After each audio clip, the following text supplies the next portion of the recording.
Welcome to the Deep Dive. We get straight into it, giving you the knowledge you need fast. That's the plan. Today, we're looking at a gaming PC power, something I know a lot of you were probably thinking about. Definitely a hot topic. We've got this really detailed user review, kind of a first-hand account of what this machine is actually like. Right. Boots on the ground intel. Exactly. So our mission really is to unpack what it offers, the features, how it performs, and crucially, is it good value? Does it deliver bang for your buck? Let's find out. Okay, so first impressions.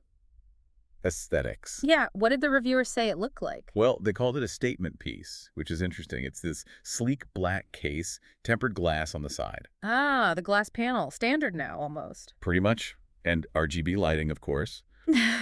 But controllable from the front, apparently. So you can customize the glow. Yeah. Sounds like it bounces looking cool without being, too over the top. Understated, but with flair. Okay, looks good. But the important stuff, performance. What's under the hood? CPU-wise. We're looking at an Intel Core i5-9400F.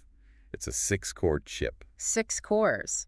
And that translates to, for gaming, I mean. Generally, 6 cores is a pretty solid foundation for modern games. They use multiple cores now. Right, helps things run smooth, even if you've got stuff running in the background, like Discord or whatever. Exactly. The reviewer said everyday stuff browsing, Office apps is smooth as silk. But importantly, they said it shows its mettle when gaming. Okay, so it handles the pressure and RAM. How much memory are we talking? Comes with 16 gigabytes of DDR4, running at 2666 megahertz. 16 GB. That still feels like the sweet spot, doesn't it, for most gaming setups? It really is. Enough headroom for demanding titles without causing those annoying stutters when the system needs more memory. Gotcha. Now, the graphics card, this is where the review highlighted something a bit unusual, right? Yeah, this was interesting. It's an AMD RX 580. Okay, decent card, maybe a little older now, but solid for 1080p. Right, but this specific one has 16 gigabytes of VRAM. Whoa, hang on. 16 GB. Most RX 580s I've seen have 8 GB. Exactly. Double the usual amount. Why is that such a big deal, especially maybe looking ahead? Well, think of VRAM as the graphics card's dedicated quick access memory for textures and stuff. More VRAM means it can handle higher resolution textures, more complex scenes. Less likely to choke when things get visually intense. Precisely. It helps avoid slowdowns. And while the RX 580 core isn't cutting edge, having that massive VRAM buffer could potentially keep it relevant for longer, especially at 1080p.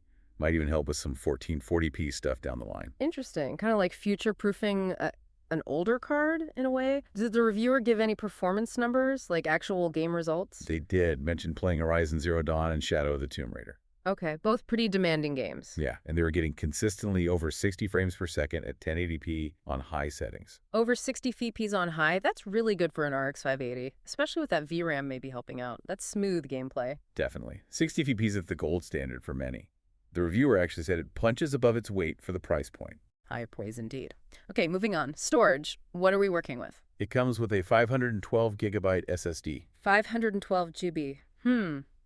With games getting bigger and bigger, is that enough? Some are over 100 GB easily. Yeah, it's a valid point. The reviewer kind of frames it as a balance. It's not massive, but it is an SSD. So speed over sheer capacity initially. Exactly. The speed difference is huge. Boot time's under 10 seconds, they said. Games load way faster than on an old spinning hard drive. Right. You really feel that difference. For sure. So the idea is you get your OS, your essential apps, and maybe like 3-5 big AAA games on there for super fast loading. And if you're a huge game collector, an obsessive downloader, as the review put it, then yeah, you might need to add a secondary drive later, like a bigger, maybe slower hard drive or another SSD for your massive library. But the 512 GB SSD is a good, fast starting point for most. Makes sense. Prioritize the speed where it counts most. Okay, connectivity. Wireless first. How's the Wi-Fi and Bluetooth? Seems solid. Built-in Wi-Fi, rated for 600 Mbps, and Bluetooth 5.0. Any dropouts or issues mentioned, especially during gaming? Nope. Reviewer said it connected easily and stayed stable. Even tested it while streaming gameplay with OBS Studio, which can be pretty demanding on the network. Good to know. And Bluetooth worked okay for headsets or controllers? Yeah, seamless connection for wireless peripherals, they said. Yeah. Always nice for cutting down on cable clutter. Definitely. What about wired connections, the ports on the back? Pretty well kitted out. Plenty of USB ports, including, importantly, a USB-C port. Ah, good. More modern devices use that. And for displays, it has both HDMI and DisplayPort outputs. The reviewer specifically called out that it supports dual monitors right out of the box. Nice. No need for adapters or anything. Correct. Makes setting up multiple screens easier. All right, operating system. It ships with Windows 11, right? What were the impressions there? Yeah, Windows 11 pre-installed. The reviewer felt it seemed maybe a bit quicker and more responsive on this hardware compared to Windows 10. Interesting. Any specific features they liked? They mentioned auto HDR for games that support it. Gives a nice visual boost, apparently. And setup. Was it plug and play or lots of fiddling? Seemed pretty smooth. Yeah. Minimal driver updates needed. They were basically up and gaming within about half an hour. That's a big plus for pre-built systems, isn't it? The ease of getting started. Absolutely. A major selling point for people who don't want to build it themselves. Okay, now something really important for daily use. Noise and temperatures. How does it handle heat? And how loud does it get? This seems to be a highlight, actually. Under light to medium load, browsing, watching videos, it's reportedly very quiet. How come? Special fans. It uses PWM-controlled fans, pulse width modulation.